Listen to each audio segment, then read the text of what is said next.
Hello guys, today I'm going to be playing in my Midori notebook. I've gotten into the habit lately of doing backgrounds and things first and then slowly, not slowly but over time, adding to them, and I kind of find that this is a good way for me to actually do a journal page. I find that having to sit down and do a whole spread kind of is a little bit daunting for me, so I've kind of found the best way to actually do a page where I actually really like it is to kind of do it over time. So I was just going to do like a load of backgrounds and then I'll add to them over time, and I thought I would just turn the camera on and show you what I'm going to be doing. So this is basically going to be me doing like a load of backgrounds. So I hope you enjoy this. I hope it gives you a few ideas, and I might just speed through this all. I will literally get to it, and I hope you enjoy. So here I'm just slapping down a lot of black acrylic paint. Recently now, when I tend to cock up, I go for black instead of gesso. It just kind of gets rid of all the mistakes better than gesso does. And I don't know, I kind of like the darker look now. Now I'm just creating this watercolour background. I love this crackle kind of look at the moment, and to do that I put my heat tool, like I'm doing now, into one place for a little while, not too long because you burn it, but you put it there for a couple of seconds, take it away, dab it with some kitchen towel, pick up some of the colour but not all of the colour because some of it is dried, and you just kind of create this crackle kind of look which kind of looks like, I don't know, kind of like a colourful water, and it's really, really nice, and I really love that kind of look at the moment. This is one of the techniques that I really, really like at the moment, using watercolours. It's the agate background that I really like. I saw it when I looked at the new Mambi planners, and they've got an agate one, and which is the one that I'm going to get, by the way. I just love this effect. It just looks so gorgeous, and I really wanted to replicate the look of it, and I managed to figure it out. I'm making sure that I kind of, when I do the different colours, I don't do it in more like a circular pattern, like I'm doing a little bit irregular, not really matching, because it gives that kind of more genuine agate kind of look. It just kind of, I don't know, it just kind of makes it look a little bit more like gemstone-y, for lack of a better word.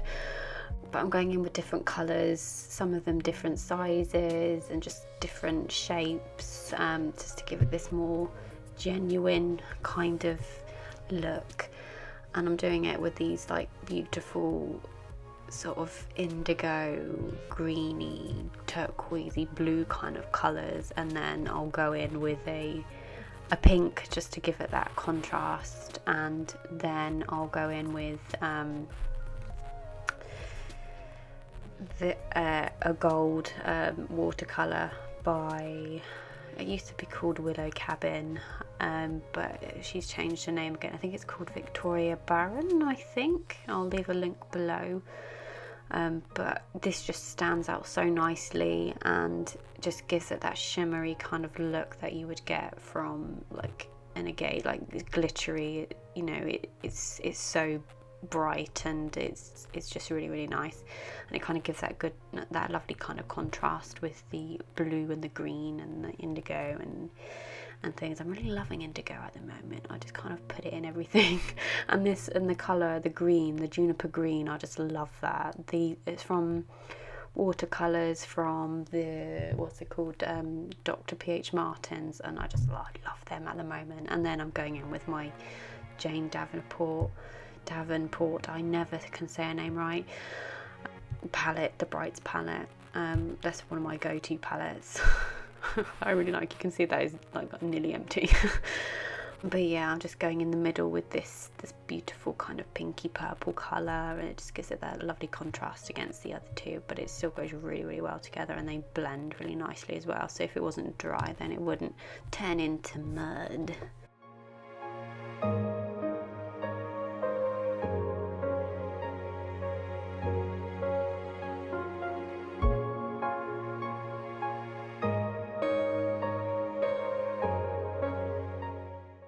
again, I'm trying to get this like crackly kind of feel, because it kind of gives it a look a bit more of crystals in there. I found that when I tried drying in between layers that it didn't make this kind of look. So I'm just doing this now and going in with some kitchen towel as well, dabbing the colour off, kind of getting bits of white in there as well, just to give it that kind of crystal kind of look.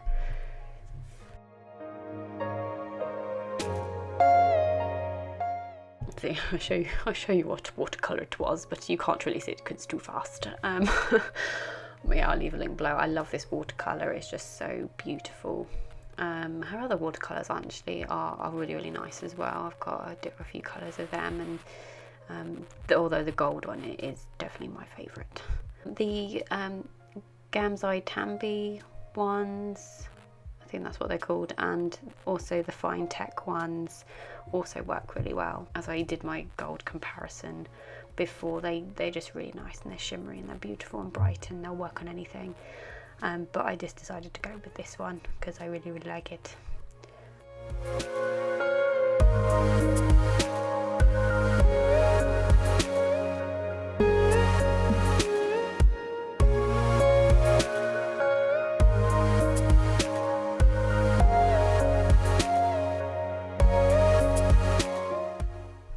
And here I go with my splashers. I love my splashers with my fan brush. It's never a completed art page without those. This background didn't turn out as well as what I thought it would. I really love the Dylusions acrylic paints. It's kind of given me my love back for acrylic paints because I've kind of gotten used to all the watercolours. I'm just going in with a palette knife and just slapping down a load of paint because I like that, and going in with different colours. Making sure I kind of dry in between and stuff so that it doesn't turn into mud. But I think I kind of went a little bit overboard with the you know, the slapping of paint. And to begin with, I stuck down some medical tape, but you can get it on Amazon. You can use your normal masking tape, but in a minute I will peel it off to create this like kind of white stripes across it, which I'm kind of glad that I did, because if I didn't, it will kind of just look like a big fat mess. Whereas with the white in between, it kind of gives it more of a like a graffiti kind of look.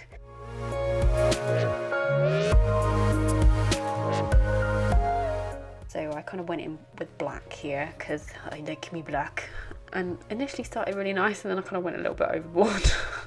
Again, I went overboard and like, ah. So here you can see me mopping up things with a baby wipe, which is quite kind of cool. So if you do cock up and put too much down, you can wipe it off with a baby wipe if it isn't completely dry. So here I am having difficulty taking off this ruddy tape. Trying not to, I'm very carefully doing it. It looks like I'm doing it a lot quicker, but actually when this is really, really sped up. When I did it, I was so slow doing it because you can peel the page to bits doing this, so it's always good to be careful. And this is where I really regret sticking tape upon tape, because yeah. But I do like how it turned out, but it's definitely not one of my better backgrounds, but it will do. And then I kind of cocked up in the middle, it kind of bled into the paper, so that's why I'm going in with my PH Martin's white over paint, I think it's called. It's like in a little pot. Here I go with a black again. I do love me black. I don't know why I keep putting on a West Country accent. But here I'm just, yeah, slapping down a load of black paint because I like it, and then I go in with my watercolours again, and I'm just kind of like, instead of doing it into one like into mix of colours, I'm doing it kind of like as more of a, I don't know, rainbow kind of, not rainbow, but you know, colour after colour after colour, rather than a whole mix of colours and then doing the crackle thing again. And leaving a little bit of white there, because, you know, I can't always be dark and, you know.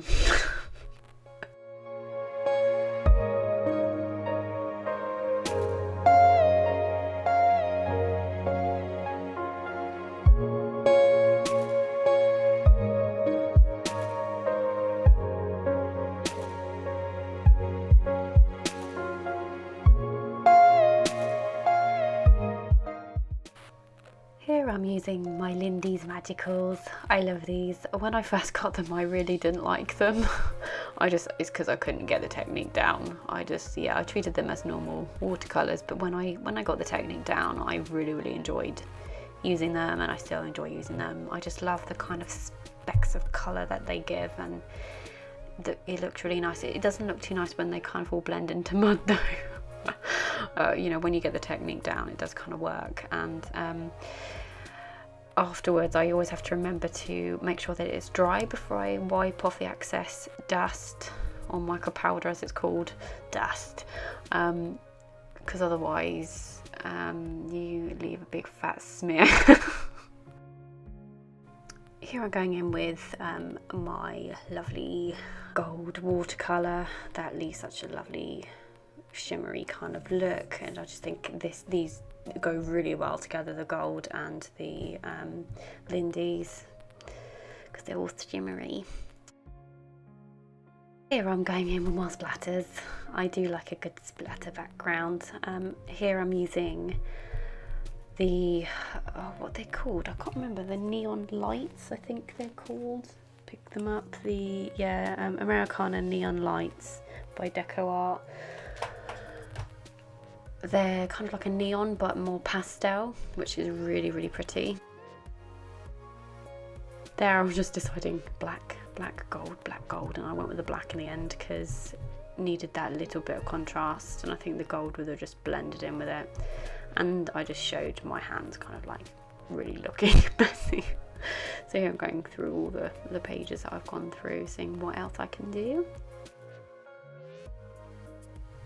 Here I'm just going in with a resist background with some gesso. I don't know if it turned out as well as what I liked, but it did the job. I learned better for next time. Here I'm using some distress crayons. I really enjoy using these at the moment. These are quite new to me, but yeah, they're really creamy and they're really nice, and you know, they're water reactive, so they're kind of like watercolors, kind of like Neocolor 2s or gelatos. But I like the format that it comes in. I like that it's like a little stick rather than just, you know, one of those little things that the gelatos come in. It's just a lot easier to use. I think the resist worked a little bit here. I can see the hearts coming through. The more water I put on it, the more I can see the resist happening. So I don't think it was all for nothing, really. Not a waste of time. Here I'm just going back over it with the crayons and kind of smooshing it with my finger. I have a special finger that I use to blend things, and I've got a nice little callus on my middle finger now for that. But yeah, I'm just mixing it in because these colours actually on their own without the watercolour blend really well, and I've kind of used them like that as well, just blend them together, and they do blend really well.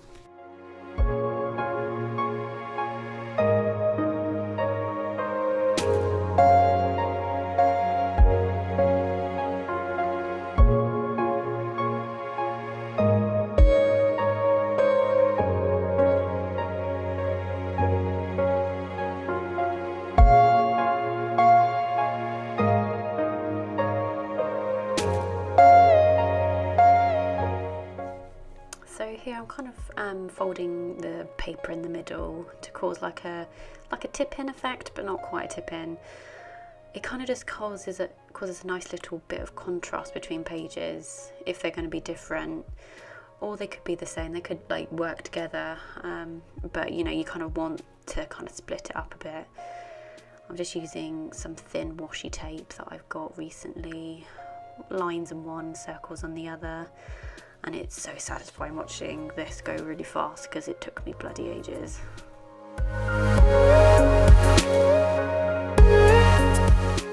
So here in a moment I'm just going to be doing some swatching of my White Nights palette, and I kind of lost a little bit of footage there, but then you know, you can see what I'm doing here.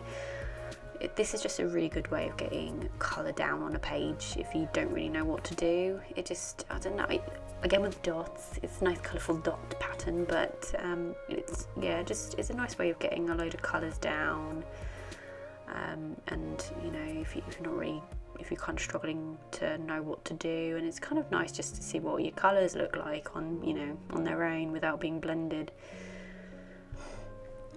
You know, and if you just want to try out your, you know, some new watercolours or new supplies, then it's a really good way of doing that. You know, put it in a journal. And here I go with my black again. Oh, I do love me black. And again with the colours, I like the contrast with the colours and then the black. It just kind of, yeah, it just really goes well together. And with the folded bit, the folded page, it goes quite well. The reason why I'm kind of wiping my black brush was so that I could get this nice brushy kind of dry kind of brush look effect. And here I go with the crackles again with the watercolour, because you know I like that. I'm just using up these watercolours as well because I don't like to wash them away. I mean, they're the Dr. P.H. Martin's ones, and they're, you know, they're in small supply and they're expensive. So and then I did use a mermaid marker, and I kind of went a little bit overboard with squeezing it out, so that's why I'm going back in with the Dr. P.H. Martin's to get that nice pink colour back.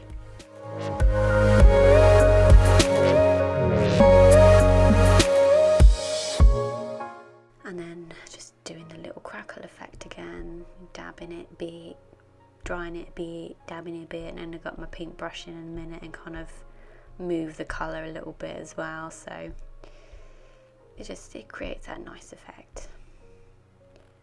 I'm trying to get a bit of white in there as well by using just normal water and trying to mop it up again. I'm just I want to do a smush kind of background. I've not really done one of these before, so this was kind of like trial and error. But yeah, I'm using these Incredibles by Jane Davenport. I think I used a bit too much ink on this one. I didn't like water it down or anything, so it was, yeah, the colour was really intense. And to be honest, I don't really mind it, but I think on the right hand side where I first started smushing, I might just black that out, because, you know, like me black and things. And there's me dropping the dropper. But I do like this kind of smushy effect. It's like a quick and easy background, isn't it? But I really can't see what I'm doing for the life of me, so I don't know if I'm doing it right or not. I'm just mopping up all the colour onto this like roll of paper thing. And just dabbing it. I think I did overdo the colour on that right side of the page, I think. And now I'm going in with my lovely Fine Tech palette with my champagne colour. Love that colour. I love gold on a page. A page isn't complete without it. So yeah, so I'm making some nice splatters to complete the page. Well, not complete it because it's just a background, but you know, complete the background.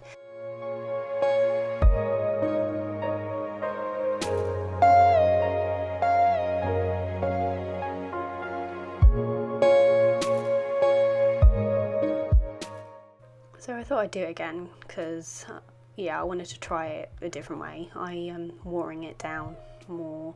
This is the Dilution Shimmer Sprays, not Shimmer Sprays. And it did work a little bit better. And here's me cutting off the tie on the Midori because it was just getting on my nerves. More smushing, and then I'm using more Incredibles, the blueberry one. It's a really pretty colour. It's like a periwinkle colour. And I tried using this little like snack bag, but did not work as well as what I thought it would. So yeah, I just went back in with smushing. Well, although I did try again, like here with the bag, but it didn't work as well as what I thought it would. And I'm just dabbing it and letting it dry. And you can see how messy my book has got now.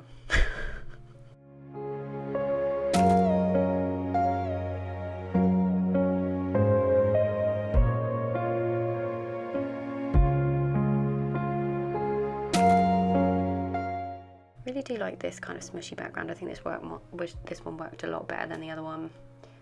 And yeah, so I'm going in with the spray bottle thing.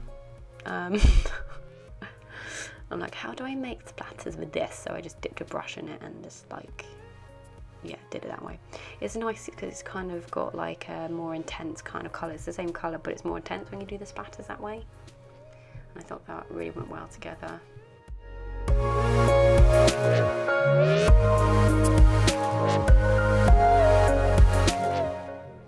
And now I'm just making some splatters with the champagne watercolour. I love this watercolour. I made such a mess doing this. I now have lots of gold sparkles all over my cleavage. And yeah, that's all of my backgrounds. Well, not all of them. I didn't really show you some of these pages, like that one and that one. But yeah, thank you guys so much for watching, and I shall speak to you soon. Bye for now.